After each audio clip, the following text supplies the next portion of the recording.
When I opened my eyes, I saw just a tiny bit of light from the lamps to the side of the room.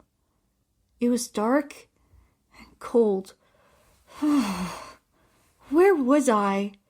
How did I get here? There must be a way out. When I scanned the room, I saw one window with 3 bars in it. The window only offered a glimpse of the outside world that I couldn't reach. Still tried to activate my powers. I closed my eyes and focused on my breathing.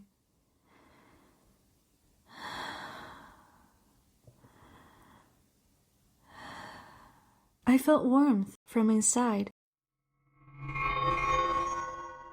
The magical glow lasted for a few seconds, but died quickly. There was not enough daylight. My last hope was a tiny metal stool, cold to the touch. It didn't seem strong enough to break the bars, but I had to try. I grabbed the chair and prepared to give it my all. 1, 2, 3! Yeah! Ugh! Not even a scratch?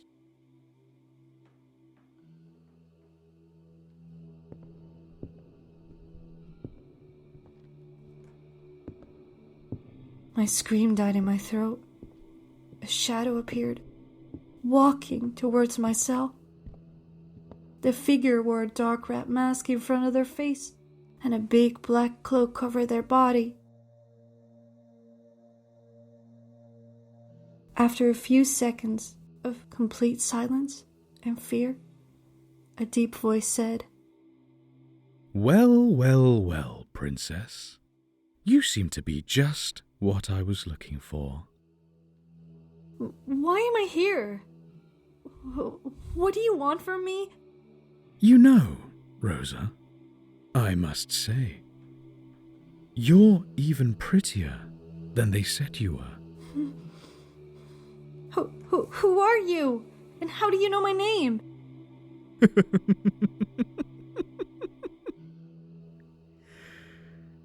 I know everything about you, darling. I would love to chat more with you, Rosa, but I have to take my leave. Please don't leave. Maybe we can make a deal. If you set me free, I'll give you whatever you desire. You being here is all I need. Oh, and forget about escaping. Your powers won't work here. The next evening, 11 p.m. The room was dark, like before. My breath formed small clouds in the air, and my fingernails were turning purple. Trying to keep warm, I wrapped my arms around myself tightly. I sat on a stone ground, waiting for the man to return. The capturer slowly made his way up the stairs of the tower. He smiled to himself while looking in the eyes of all his victims. At one particular cell, he slowed down and stood there for a while. His grin grew wider. They look so helpless. With them, Rosa has no option but to accept her faith. I immediately stand up, while feeling like none of my muscles work anymore. Slowly lifting my head to meet a masked face, my eyebrows scrunched. The mask was a different color than I remembered. Her ocean eyes were half closed and her skin had a purple tint. If I wanted her in good shape, I would have to get her in the daylight as soon as possible. Rosa, I'm gonna get you out of here. We have to leave quickly. A subtle smirk appeared on his face when he held a golden key in his hand. He moved forward and twisted the key in the lock. Their eyes met briefly while the bars disappeared. Let's move. Who are you? Where are you taking me? There's no time to waste. We have to go now, before we get caught. I'll tell you more later. They say never trust a stranger, but I guess this might be my only chance. Let's go then. They stepped out of the chamber and quickly ran down the stairs. It almost seemed endless. After a few seconds, there were footsteps to be heard. Rosa stopped moving and put her hand up. Shh. Do you hear that? That must be the guards. Run, I'll go first. My heart raced. Stepping up the pace, we made our way to the ground floor. I saw a metal round door in the distance. That must be the way out. I looked over to the man and pointed to the door. He nodded. They ran as fast as they could while the footsteps were getting louder and louder. Suddenly, strong muscles held Rosa's hands behind her back. A knife was at her throat.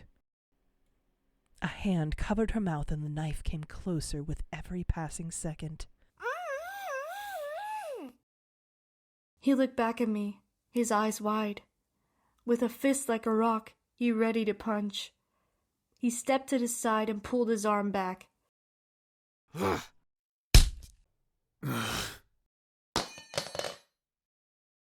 weapon fell. Damian grabbed her hand and they sprinted to the exit. You won't get away with this. Oh, he's still behind us. Don't look back.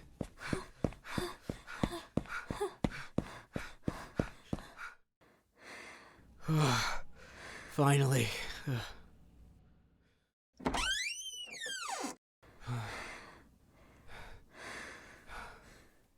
He opened the door and pulled her outside of the tower. He scanned me from head to toe while locking the door.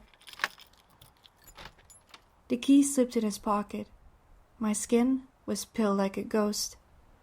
I looked at the ground while trying to slow my breathing. Are you hurt? Only my wrists. They're red. The pain and redness should fade away quickly. Let's go to the nearest safe place. Where's the closest temple? My cabin is closer by if you can't walk that far. I'll be able to make it. My mother always said that the temples are safe places. All right, temple it is. Except for the faint light from the moon, the sky was dark and motionless. Everything seemed lifeless. They were surrounded by red pines, and only the whistling wind could be heard. It was peaceful. It's okay. Only a couple of twigs snapped. We're almost there. Their feet dragged on yellowing grass. They tried to pick up the pace and continued their hike.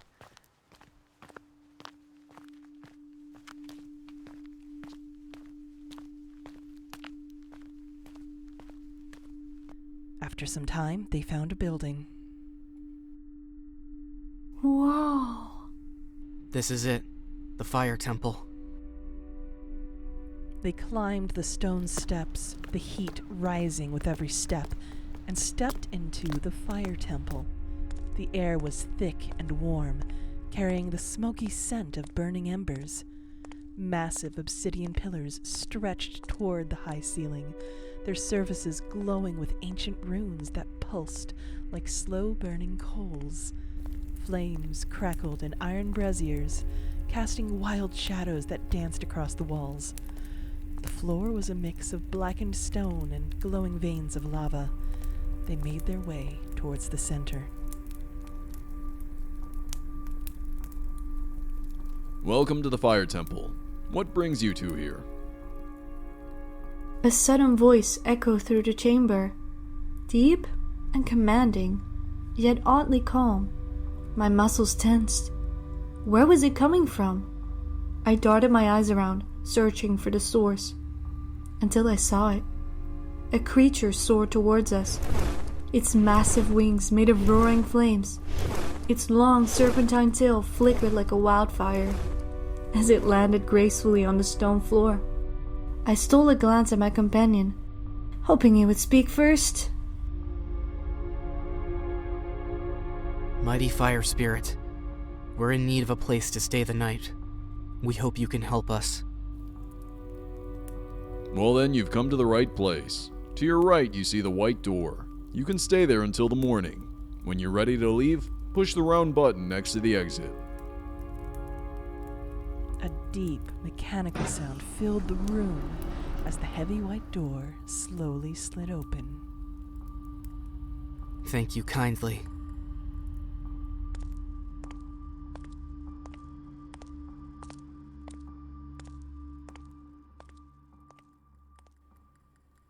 Rosa and Damian each picked a bed and slipped under the covers. The warmth of the temple wrapped around them like a protective barrier, and in mere seconds, exhaustion won. Their energy slowly replenished as they drifted into deep sleep. A sharp ray of light pierced through my eyelids, forcing them to open. I sat up, rubbing my eyes. Next to me, Damian was still asleep. I hesitated before reaching out, gently shaking his shoulder. "Good morning! Time to get a move on." Damian groaned, stretching before letting out a small yawn. You're right.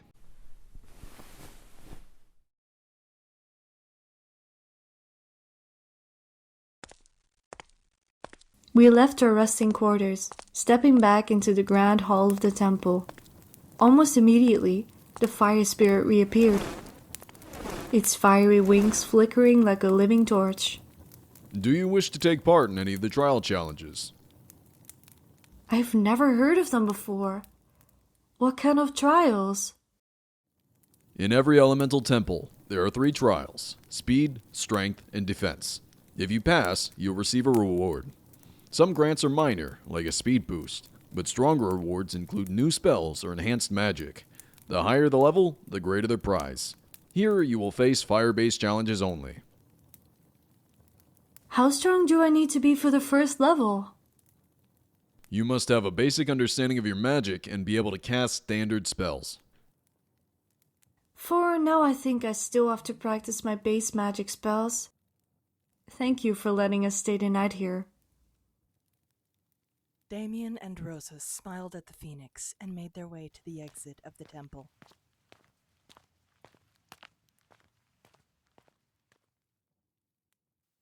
A strange noise appeared. Something seemed to be sizzling.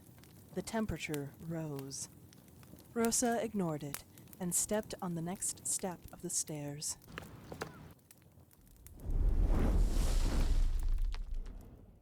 A huge wall of flickering flames appeared, blocking the way.